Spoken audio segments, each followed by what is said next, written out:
प्रकाश के परावर्तन के जो भी क्वेश्चन बन सकता है, जिससे कि आज तक एग्जाम में पूछा है या पूछेगा, वैसे सभी प्रश्नों को आपके बीच लेके आए हैं और बारी बारी से सारा प्रश्न आपको दिखाएंगे।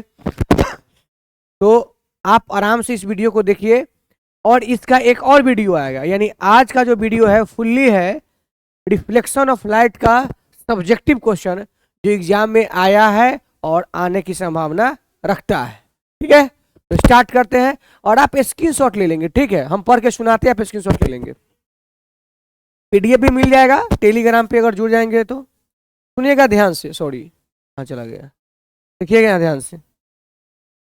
कहता है प्रकाश के परावर्तन के नियम लिखें, और ये क्वेश्चन 17, 18, 22, 16 बहुत साल पूछा है और आप भी जानते हैं कि हाँ ये क्वेश्चन बहुतों बार आया होगा। तो देखिए इसका आंसर क्या है, प्रकाश के परावर्तन के मुख्यतः कितने नियम होते हैं?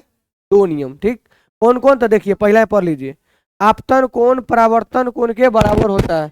ये बात सही है, बिल्कुल कोण आई बराबर कोण आर होता है, आप जानते हैं, हम पढ़ा चुके हैं। दूसरा कहता है अपतित किरण दर्पण के अपतन बिंदु पर अभिलंब एवं परावर्तित किरण सभी एक ही तल में होते हैं। हम लोग ऐसे पढ़े थे, आपतित किरण, परावर्तित किरण तथा आपतन बिंदु पर डाला गया अभिलंब, तीनों एक ही तल में होते हैं। बात वही है, थोड़ा सा लैंग्वेज है। ठीक है, यहाँ तक कोई दिक्कत है? ये एक क्वेश्चन बहुत बार आया है, इसका इमेज इधर देखिए, सॉरी ये रिफ्लेक्शन ऑफ लाइट का ना एक बना लीजिएगा। तो आप जल्दी से इसको स्क्रीनशॉट लीजिए, नहीं तो देख लीजिए। आगे बढ़ते हैं, ये VVI क्वेश्चन है, प्रकाश के परावर्तन के नियम को लिखे। प्रकाश के परावर्तन के नियम को लिखे, VVI क्वेश्चन है, देखिए कितना बार पूछा है। ठीक है, आगे बढ़े, चलिए दूसरा क्वेश्चन पे आ रहे हैं। देखिए कितना छोटा क्वेश्चन पूछा है कि प्रकाश पुंज क्या है, यह कितने प्रकार के होते हैं? 2016 में पूछा था।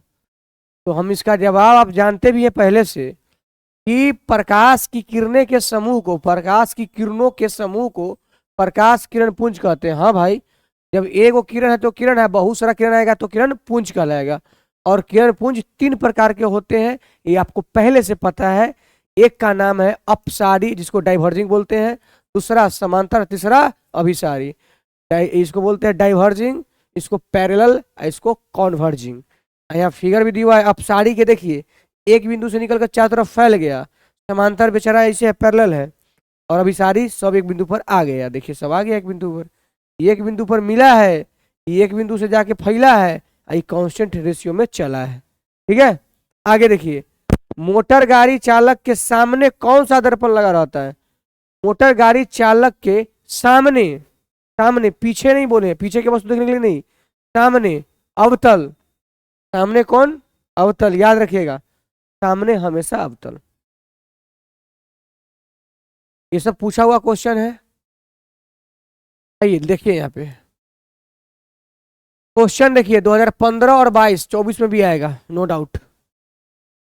क्वेश्चन है कि अवतल दर्पण के 2 उपयोग लिखे। हम बहुत सारा उपयोग बता दिए।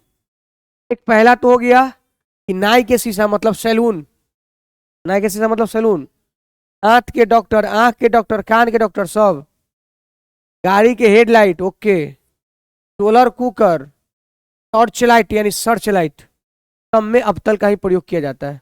ठीक है, चलिए आगे बढ़ते हैं। आज थोड़ा सा जो होता है ना आदमी का तबीयत जिसको आप बोलते हैं, वो थोड़ा सा क्या था, डाउन था, इसके वजह से 2 नंबर का क्वेश्चन और टाइप करा के आ गया है। फिर भी आपको उतना ही फायदा मिलेगा। ठीक है, और इसका एक वीडियो और कल आएगा, क्योंकि लॉन्ग जो 4 मार्क्स का जो क्वेश्चन है ना, वो इसमें अभी नहीं आया है। ठीक है, क्योंकि आज थोड़ा देर ही पढ़ेंगे हम लोग, बस पढ़ लेंगे। आइए, कहता है किस गोलीय दर्पण में केवल काल्पनिक प्रतिबिंब बनता है? 2015 में आया है। ऐसा कौन गोलीय दर्पण है जिसमें काल्पनिक प्रतिबिंब बनता है? तो आंसर क्या है? उत्तल। कोई लड़का बोलेगा सर समतल में भी तो बनता है। अरे भाई, समतल गोलीय दर्पण का हिस्सा नहीं है। यहाँ देखिए क्या लिखा है, किस गोलीय दर्पण। तो गोलीय दर्पण के 2 हिस्सा है, एक उत्तल दूसरा अवतल, और उसमें भी बोल रहा है कि काल्पनिक कौन बनाएगा? तो केवल उत्तल, इंग्लिश में बोलते हैं कॉन्वेक्स। तो आप ये सब छोटे छोटे क्वेश्चन के जवाब देंगे। ठीक है, चलिए आगे बढ़े, कोई दिक्कत नहीं ना? ओके। दूसरा देखिए क्या कह रहा है, अवतल दर्पण के सामने वस्तु को कहाँ रखा जाए ताकि प्रतिबिंब समान साइज का बने, समान साइज का बने। ये 2014 में पूछा है। देखिए अवतल दर्पण में ना आप वस्तु को केवल वक्ता केंद्र पर रख दो, कहाँ रख दो, वक्ता केंद्र पर, समान साइज का बन जाएगा। तो देखिए इसका आंसर क्या कह रहा है, अवतल दर्पण में वस्तु को सी मतलब वक्ता केंद्र पर रखा जाना चाहिए ताकि सी पर समान आकार की वास्तविक ओके उल्टी छवि प्राप्त हो सके, मतलब प्रतिबिंब प्राप्त हो सके। कोई दिक्कत सर कहीं से भी नहीं ना? चलिए ठीक है, ओके आगे बढ़े। आगे बहुत प्यारा सा क्वेश्चन है, देखिए ये तो हजारों हजार बार इसको बोला जाए कि एकदम VVI है। गोलीय दर्पण में फोकस दूरी या वक्ता त्रिज्या के बीच संबंध क्या होता है? तो F बराबर R/2, मतलब फोकस दूरी जो होती है वक्ता त्रिज्या के आधी होती है। इससे बहुतों बार क्वेश्चन आया है, ठीक है, तो आप ध्यान रखेंगे इस सब क्वेश्चन को। एक दिन और आएगा, आप जुड़ जाके पढ़ लीजिएगा, ठीक है। आ जाइए, हो गया।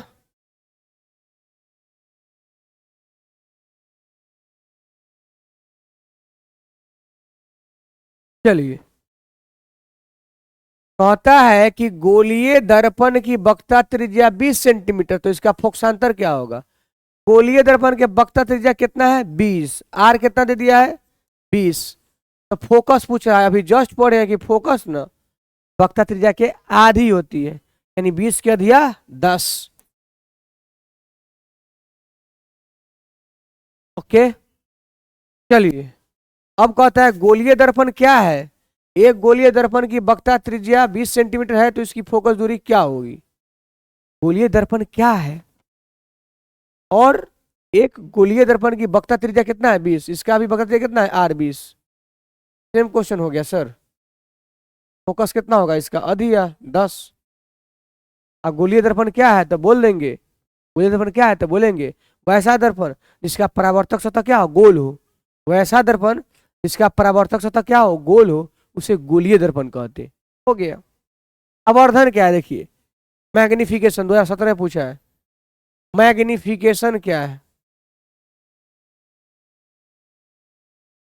देखिए आवर्धन का डिफिनेशन किसे मिला है? किसी वस्तु के वास्तविक आकार को बदले बिना उसको अपने वास्तविक आकार से बड़ा दिखाना आवर्धन कहलाता है। मस्त डिफिनेशन है। किसी वस्तु के वास्तविक आकार को बदले बिना, किसी वस्तु के वास्तविक आकार को बदले बिना उसके अपने वास्तविक आकार से बड़ा दिखाना क्या कहलाता है? आवर्धन कहलाता है। और हम लोग जो पढ़े थे उस समय पढ़े थे कि वस्तु जितने गुना बड़ी दिखती है उसे क्या कहते हैं? आवर्धन। आवर्धन मतलब क्या है कि जो हमारे मान लीजिए हम वस्तु है, मेरा फोटो हमसे कितना गुना लंबा मतलब बड़ा आ रहा है कि छोटा आ रहा है कि मेरे जैसा आ रहा है, ये कौन बताता है? आवर्धन बताता है। ओके, चलिए आगे बढ़े।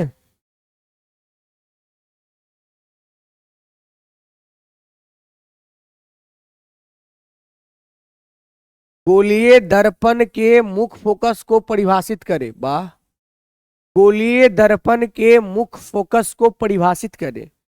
परिभाषा है कि गोलीय दर्पण के प्रधान अक्ष के समांतर आने वाली प्रकाश की किरण दर्पण से परावर्तन के बाद प्रधान अक्ष या मुख्य अक्ष को जिस बिंदु पर काटती है या मिलती है, उस मिलती प्रतीत होती है, उस बिंदु को गोलीय दर्पण का फोकस कहते हैं।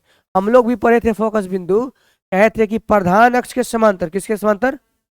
हाँ, प्रधान अक्ष बोलो चाहे मुख्य अक्ष बोलो, के समांतर आने वाली प्रकाश की किरण दर्पण से परावर्तन के बाद जिस बिंदु पर काटेगी या काटती हुई प्रतीत होगी, उसी बिंदु को क्या कहा जाता है? फोकस बिंदु। यही बात तो है, अपने अकॉर्डिंग देख लीजिएगा, ठीक है। आइए, अब कहता है गोलीय दर्पण कितने प्रकार के होते हैं? 2016 में पूछा है, याद रखिएगा। गोलीय दर्पण दो प्रकार के होता है, एक अवतल और दूसरा उत्तल। तो जो दर्पण का प्रकार का होता है? दो प्रकार के, एगो समतल है एगो गोलीय, एगो समतल है एगो गोलीय, और गोलीय के दो भाग, उत्तल और अवतल। याद रखिएगा दर्पण दो प्रकार के, कौन? समतल और दूसरा गोलीय। पहला समतल, दूसरा गोलीय। फिर गोलीय का दो पार्ट, अवतल और उत्तल। चलेगा?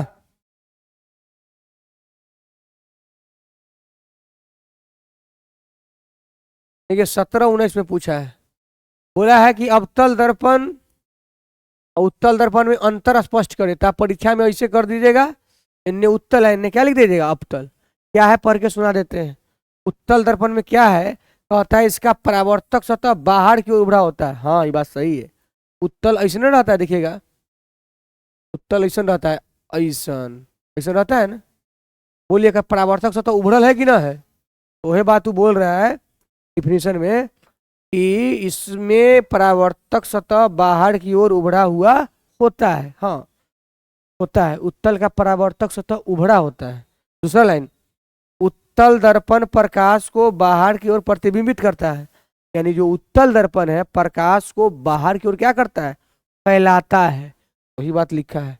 तीसरा लाइन, उत्तल दर्पण में प्रत्येक दिशा में प्रतिबिंब दर्पण के पीछे उसके ध्रुवों के बीच वस्तु से छोटा, सीधा एवं आभासी बनता है। मतलब ये पूरा बातें बोल दिया। उत्तल दर्पण में हमेशा जो प्रतिबिंब बनता है दर्पण के पीछे छोटा, आभासी और सीधा बनता है। ये बात सत्य भी है। आगे देखिए, कहता है उत्तल दर्पण से बना हुआ प्रतिबिंब वस्तु के मूल आकार से छोटा होता है। हाँ होता है। तो उत्तल के बारे में इतना लिख दीजिएगा और ऐसे घेरने के बाद इधर अवतल के बारे में लिख दीजिएगा। क्या लिखेगा, इसमें परावर्तक सतह अंदर की ओर उभरा होता है, इसमें ऐसे होता है ना, अंदर की ओर उभरा नहीं बोलेंगे, अंदर की ओर धंसा होता है। क्या बोलेंगे, धंसा होता है। ये अपना लिखा है, कोई दिक्कत नहीं है। परावर्तक सतह अंदर की ओर धंसा होता है, परावर्तक सतह धंसा होता है। धंसा क्या होता है, धंसा। अवतल दर्पण प्रकाश को अंदर की ओर प्रतिबिंबित करता है। हाँ ये प्रकाश को अपना इधर ऑब्जर्व करता है। अगला, अवतल दर्पण में प्रतिबिंब वास्तविक एवं उल्टा। ये बात बिल्कुल सच है। अवतल दर्पण से बना हुआ प्रतिबिंब वस्तु के मूल आकार से बड़ा होता है। बात सही है। अवतल दर्पण में वस्तु का प्रतिबिंब कुल 6 परिस्थितियों में बनता है। बात सही है। ओके चलिए आगे बढ़ते हैं।